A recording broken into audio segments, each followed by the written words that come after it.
Hello everyone. Today topic of our discussion is extraction of metals. Extraction of metals means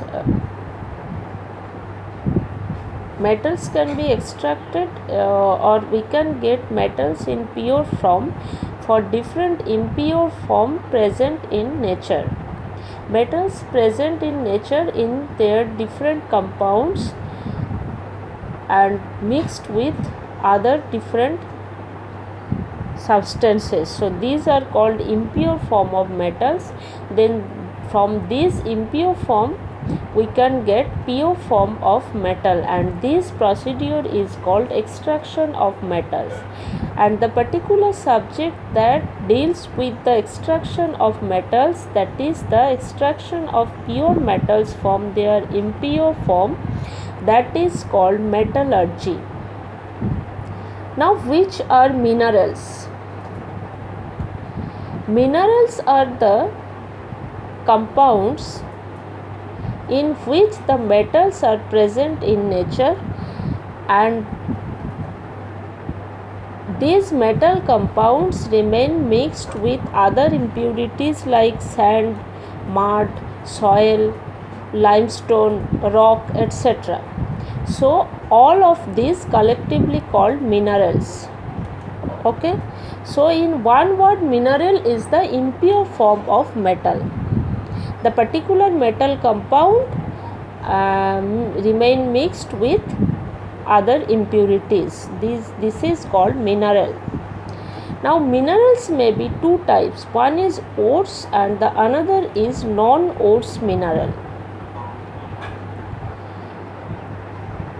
Which is ore and which is non-ore mineral?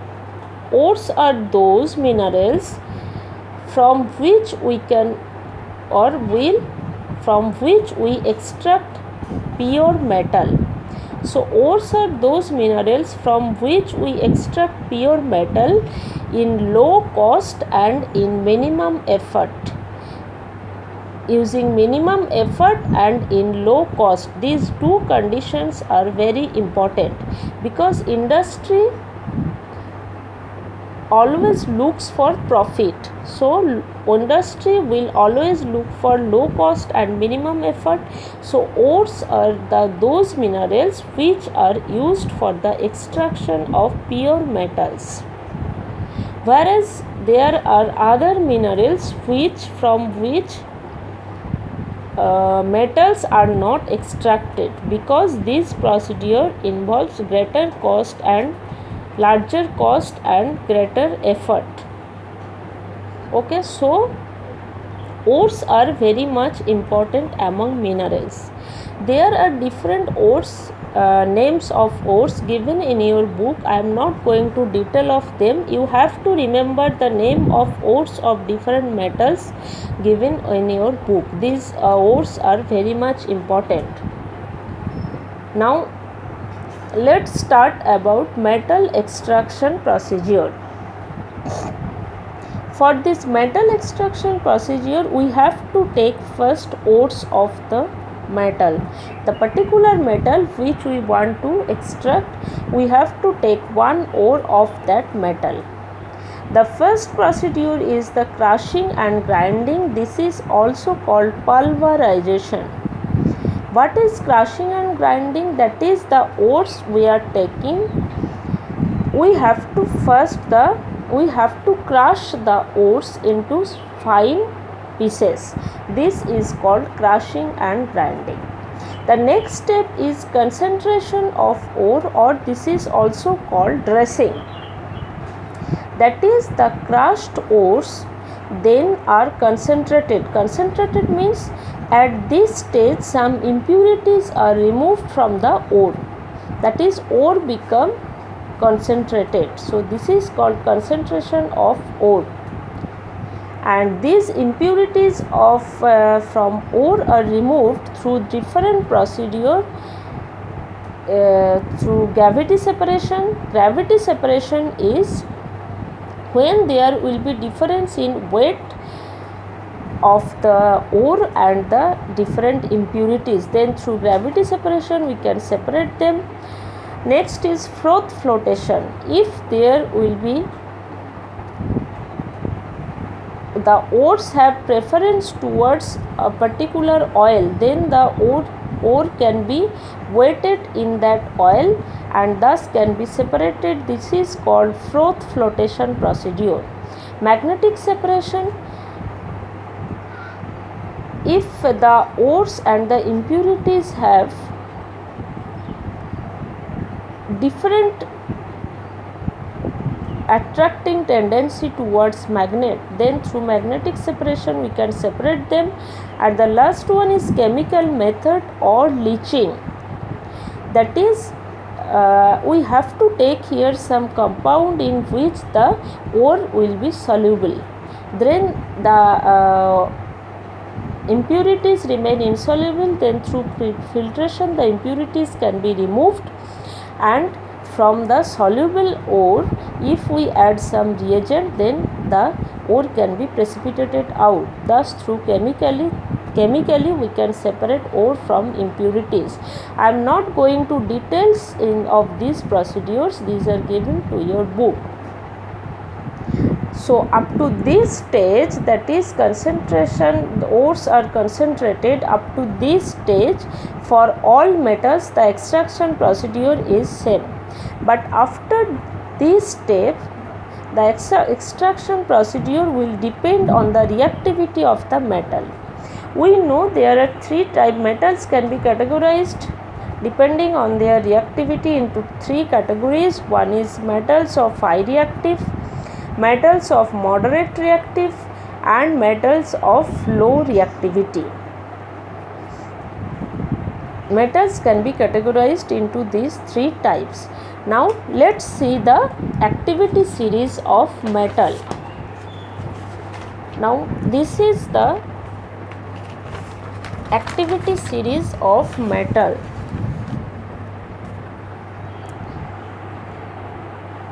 You can see the activity series of metal. The metals present at the top of the series like potassium, sodium, calcium, magnesium, these are most reactive, whereas the elements present at the below of the series like mercury, copper, silver, aurum, these are least reactive. So if we move down the series, their reactivity decreases. Here from potassium to aluminium, potassium, sodium, calcium, magnesium and aluminium, these metals are highly reactive metals. Whereas here the one non-metal present, and I am denoting is it at separately,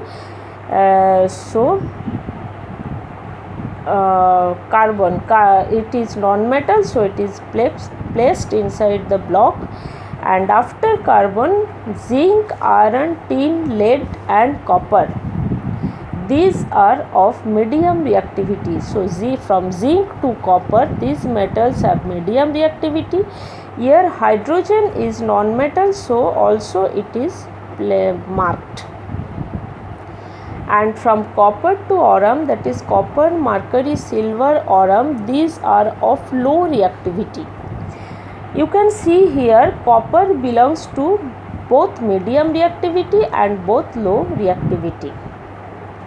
So thus metals can be categorized depending on their reactivity. Now if we see their extraction procedures, metals of high reactivity. Metals of high reactivity means potassium, sodium, calcium, magnesium and aluminium. These are of highly reactive metals.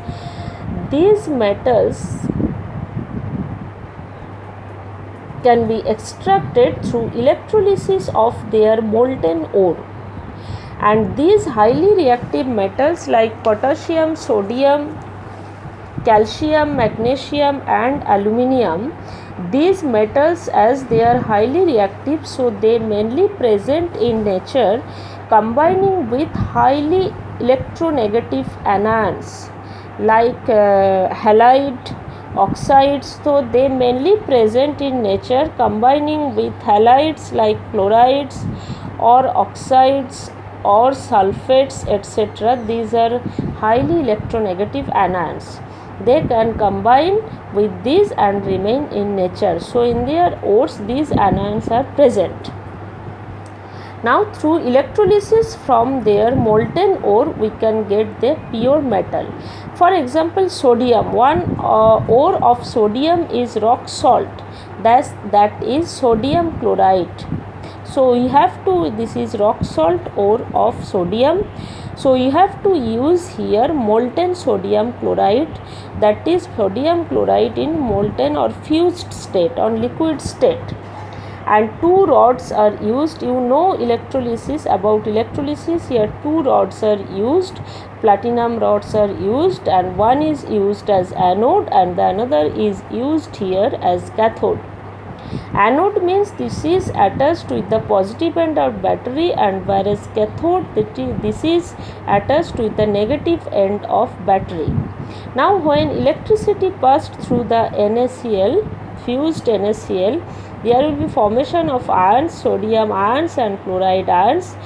We know cathode attracts cations being negative charged. So cations, that is sodium ions, will go towards cathode and chloride ions will go towards anode. So at cathode there will be releasing of electron, one electron, thus pure sodium is formed, and this pure sodium deposited on the cathode rod. And at anode, by accepting this electron, chloride will convert to chlorine, and so there will be liberation of chlorine at anode. Thus electrons are accepted at cathode and at anode electrons are released. So electron flow will occur from anode to cathode. This is the flow, electron flow direction from anode to cathode, and current will flow in opposite direction, that is from cathode to anode. Okay, thus there will be pure metal deposition, pure sodium deposition over the cathode rod. So from this cathode rod we can get pure metal. So through electrolysis of the molten ore we can get pure metal for the highly reactive metal. Now what will be the extraction procedures for moderate reactive metals and for low reactive metals? Moderate reactive metals means the metals below carbon, zinc, iron, tin, lead and copper. These are moderate reactive metals, and these moderate reactive metals mainly their ores are present in two forms. One is carbonate form, another is sulfide form.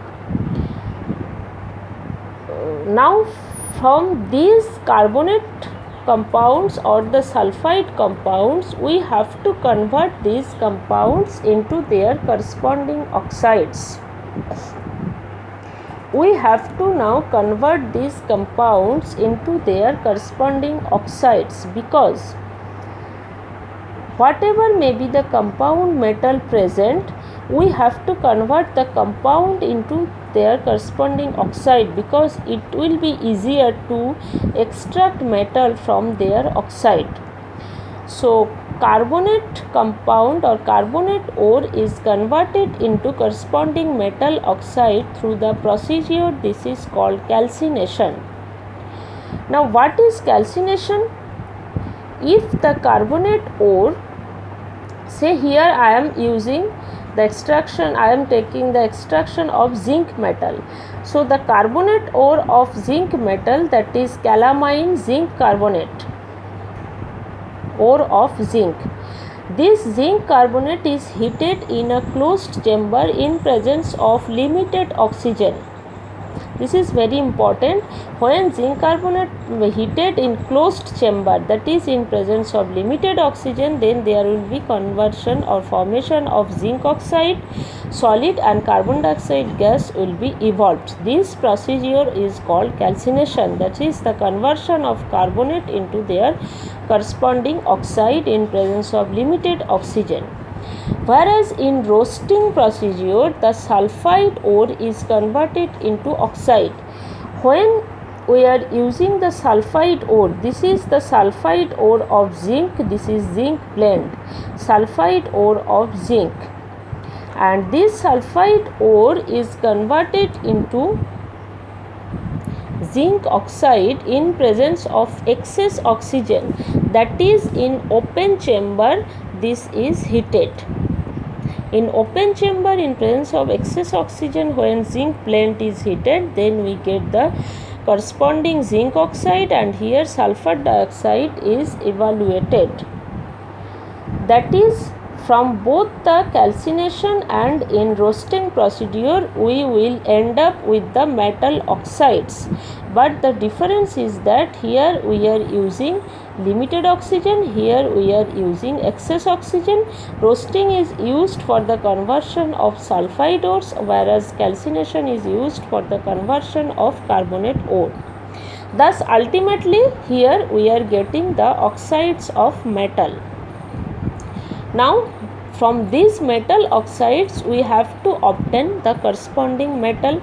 For this the metal oxides are to be reduced to corresponding metal, and these reductions are done either by carbon or by aluminium powder. I am coming to this reduction in details after few minutes. Now at this stage just know that the oxides of metals are reduced to their corresponding metal either by carbon or by aluminium powder, and thus we get the free metal from the oxides of metal. So from the oxides of metal here we are getting the free metal. Thus the medium reactive metals are extracted through carbon reduction or reduction procedure, and thus we are getting free metal. Now what will be the procedure for low reactive metals like copper, mercury, silver, aurum? For copper and mercury, these are low reactive metals, and these metals mainly present in their sulfide form. So for low reactive metals from their sulfide ores through roasting procedure, they are first converted into metal oxides. Now for the conversion of free metal from their metal oxides, here simply heating is necessary, no reducing agent like moderate reactive metal is necessary, because if we see the activity series, if we move down the activity series, the ease of reduction tendency, that is reduction tendency of the element increases. Ease of reduction increases if we move down, that is the elements present at the lower part of the activity series that can be easily reduced than the elements at the upper part of the activity series. So the low reactive metals like copper, mercury, they have always tendency that they will present in reduced form, that is in free form, that is they can be easily reduced. So by simply heating their metal oxides we can get the corresponding metal. Whereas silver, aurum, these are very low reactive, so they are mainly present in free metal state in nature. So for them any extraction procedure is not necessary, like roasting or calcination etc. are not necessary, because they remain in free form as they are can be easily reduced, so they mainly remain in the free metal form or reduced form. Thus from all the metals we are here getting the free metal. From moderate reactive metal we are getting free metal. For low reactive metal here we are getting free metals. Now these free metals are not the pure metal, because at this stage the free metals are associated with some other metals or some non-metals, then we have to get pure metals from these free metals, then refining procedure is done, then we will get pure metals. Whereas for the highly reactive metals, you can easily observe here through electrolysis directly we are obtaining pure metal, whereas for moderate or low reactive metal first we end up at free metal state, then these free metals through refining procedure they are converted to pure metal. Now we will go to the reduction procedure. Details of the reduction, that is the metal oxides. After calcination or roasting we are getting the metal oxides, and these metal oxides are converted to metal, corresponding metal, through reduction. And for this reduction different reducing agents like carbon, carbon monoxide, hydrogen, these are all reducing agents, these are used for this reduction procedure. And this reduction is performed in a furnace. Furnace means heat chamber, and this furnace is called blast furnace. So this is the rough structure of blast furnace. Here you can see the blast furnace. This is the rough structure of blast furnace, and this is the upper part of blast furnace, this is the middle part of blast furnace, and this is the lower part of blast furnace. You can see at the lower part there is one inlet, this is one inlet, and there are two outlets, this is one outlet, this is another outlet. At the upper part here the ore from which metal is to be extracted, that is the oxide ore of the metal with coke. Coke is the free carbon, that is the reducing agent mostly used for the reduction, and with limestone, that is calcium carbonate. These three mixtures, the mixture of these three substances are charged at the top of the blast furnace. So these are given at the top of the blast furnace, at the upper part of blast furnace. Now hot air enters through this inlet. Hot air is entering here. This hot air means that air contains carbon, oxygen. So this oxygen convert this carbon into carbon dioxide. This oxygen now convert the carbon into carbon dioxide. Now this carbon dioxide in presence of coke at the middle part of the furnace, here the carbon dioxide is reduced to carbon monoxide by coke. So carbon dioxide in presence of coke is converted to carbon monoxide, and this is reduction. Thus carbon dioxide is converted to carbon monoxide. And if we want to extract zinc from zinc oxide ore, then this zinc oxide in presence of coke and in presence of high temperature is maintained inside the blast furnace. So zinc oxide is converted to corresponding zinc metal, and as high temperature is maintained, so zinc metal will remain in molten state or liquid state.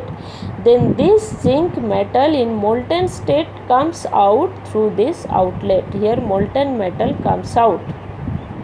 Thus we are getting the free metal from blast furnace.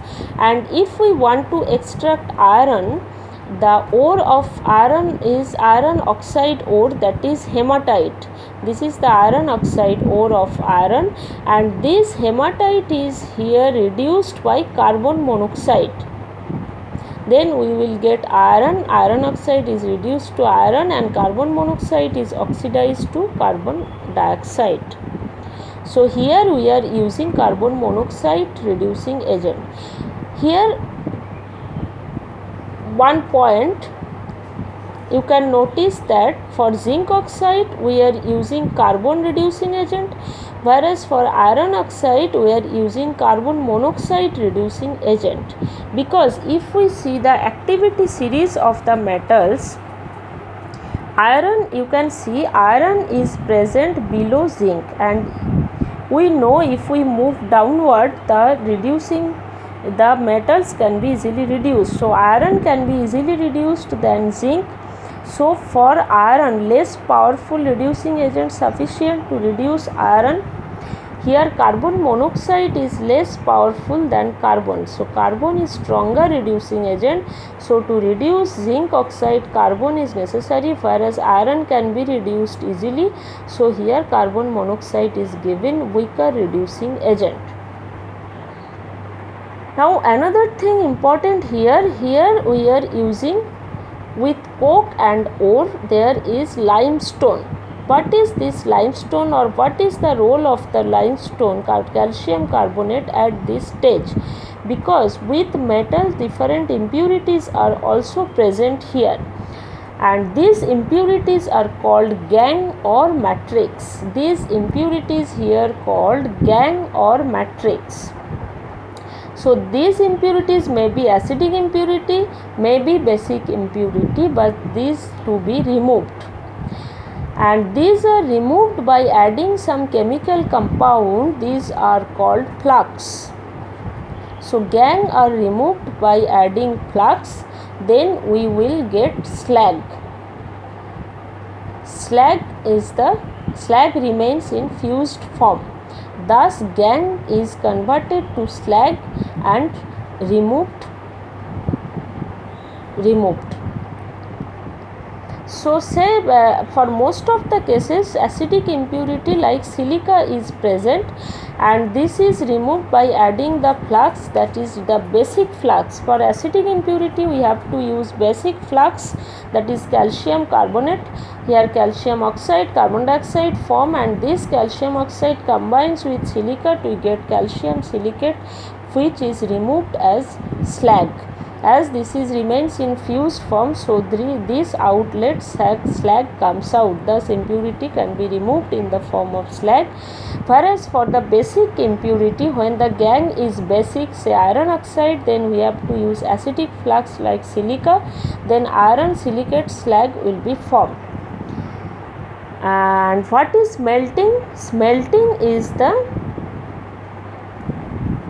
collectively the two procedures, that is the total procedure done in the blast furnace, that is called smelting.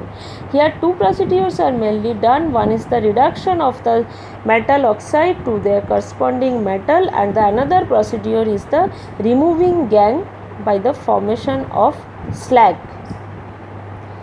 So this procedure that are collectively known as smelting. So smelting is the conversion of metal oxide to their corresponding metal, and also the removing of gangue through the formation of slag by using flux. This is called smelting. Now for there are some metals like manganese, chromium. For these metals carbon cannot be used as reducing agent, because this metal from activity series you can see manganese, chromium present above carbon, and we know in activity series the metals present below at the lower side they can be reduced easily. So manganese, chromium cannot be reduced by carbon, but as here they are present below aluminium, so they can be reduced by aluminium. So for extraction of manganese or chromium, this is one ore of manganese oxide, this is pyrolusite. From this pyrolusite we can get manganese by using aluminium powder here instead of carbon as reducing agent. Thus from manganese dioxide we get molten state manganese. Aluminium is oxidized to alumina. A large amount of heat is produced in this procedure. This is called thermite process. Now so here we get the free metals. Now we have to take the refining procedure to get the pure metals from the free metals. For these refining procedures different paths are used. One is electrolysis, another is distillation, another is liquefaction. Electrolysis of refining procedure, that is called electro-refining, and this is used for the refining of pure metals like copper, silver, aurum, nickel, aluminium, zinc.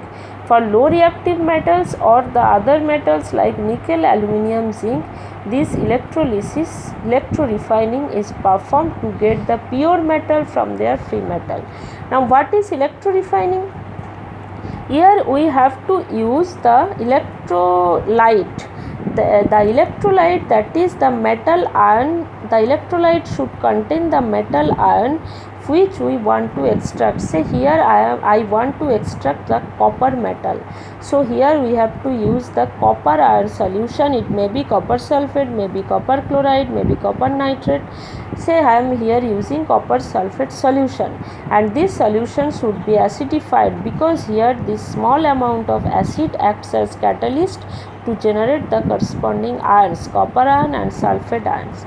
Here two rods are used. One is the impure copper rod, that is the free metal is used here to make the rod, from which we want to get the pure metal, and the another rod is used, that is the pure copper rod, that is here to make the rod pure copper metal is used. Now these two rods are attached to the two ends of battery, whereas the impure copper rod, this is anode attached to the positive end of battery, and this is anode, that is positive electrode, whereas the pure copper rod, this is attached to the negative end of battery, so this is the negative electrode, that is cathode.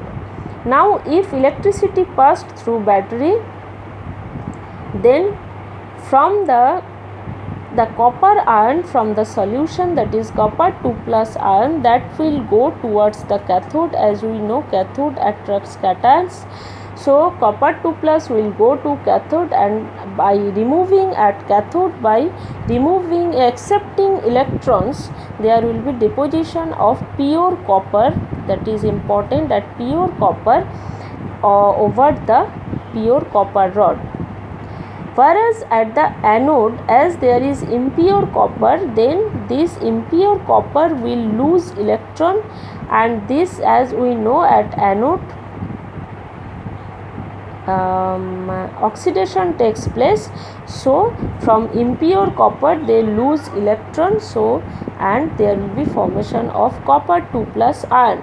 So the impure copper rod will lose electron, and there will be conversion of copper 2 plus ion from copper metal. This copper 2 plus ion then comes into solution.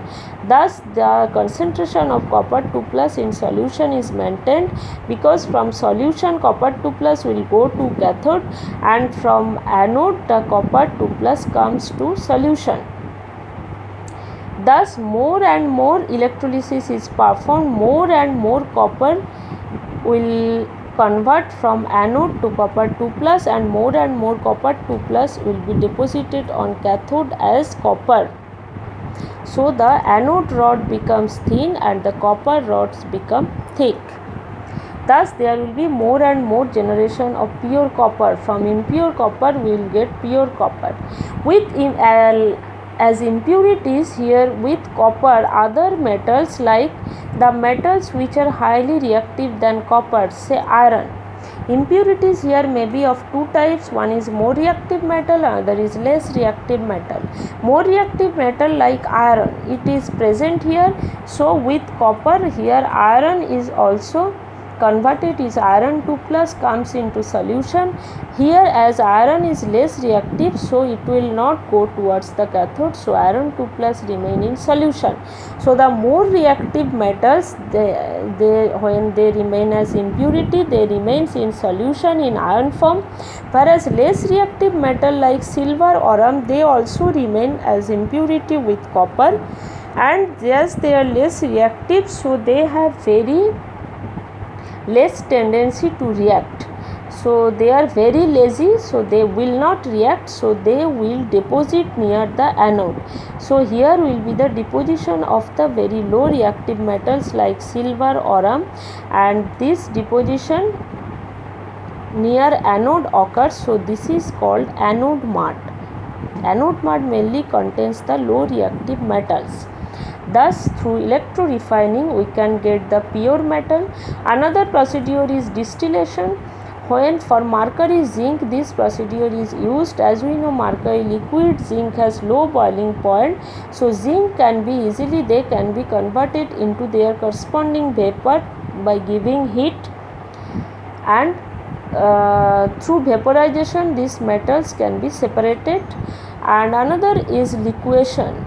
As lead, tin, they have the low melting point, they can be refined by this through this procedure. As they have low melting point, by heating they can be easily converted into liquid form. Thus these liquid metals will flow, leaving behind the impurities, thus they can be separated. So these are all about the extraction procedures. Thank you.